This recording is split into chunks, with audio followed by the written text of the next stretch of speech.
And you know what? Everything that you're saying about they're making it harder for us. Like, we have a fight, and we're in the fight, but that's not going to stop them from making it harder for us to fight. And I know that they're doing that. They're making it more difficult with the censorship, with the lawsuits, with the legal battles. They want to make us so exhausted that we give up, that we quit. It's too hard. I've lost too much. There's too much at stake. We absolutely cannot get to that point. We cannot let them drive us until we just give up. And so, yes, it's going to be very hard. I think it's going to get harder than it already is. We are up against a very real evil, but good always wins. And we've got to really search out that good and look inside our heart and go, what is the truth? And what does freedom mean to me? And what is it worth? I mean, what's it worth? What do I want to give up in my life so that my children have freedom? The answer is everything. I will give up everything so that my children have the freedom that God gives them, not the government. And so do not let them, as hard as they're going to make it on us, do not let them break you down. Continue to fight.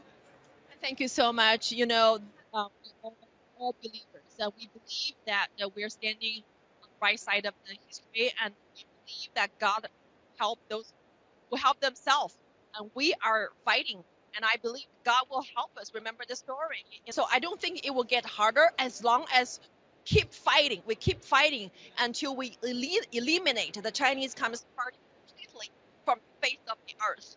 Yes, I agree. And let's always remember that David won that fight, and he won it with a tiny pebble. He won it with a slingshot. Well, he didn't just go into the fight with a slingshot and a pebble. He practiced. He went in with God, and he went in and he practiced. He knew he was going up against the giant, so he trained himself. That is what we need to be doing every day. You may not have a really big fight at your doorstep, but you're going to. Mark my words, you're going to. What are you doing to prepare yourself for that right now? Mentally, physically, spiritually? Yes, we need to be praying. We need to be getting into God's purpose.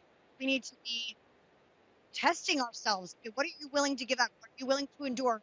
Really draw that line. Like, what's the line that I draw that I am now ready to give up everything for? Because I feel like we've gone down a slippery slope and everyone's line keeps moving farther and farther. Well, I don't like them masking my kids, but that's not the hill I'm going to die on. Well, I don't like them forcing vaccines, but that's not the hill I'm going to die on. Where is the hill that you're going to die on? What's the line that you say enough is enough?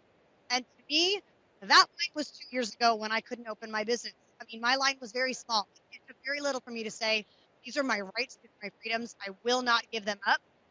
So find that spiritual, mental, and physical battle.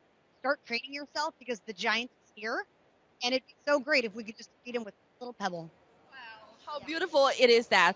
And thank you so much for sharing your great story. It's a great story of inspiration. And I know millions of Chinese people who are right now holding up the white paper and protesting the draconian measures of the lockdown. They will look up to you as a great story, as a great source of inspiration and strength from God. So thank you so much for being here, and thank you for sharing your story. And keep up the good fight so your children don't have to fight the CCP, because we need to eliminate CCP now, today.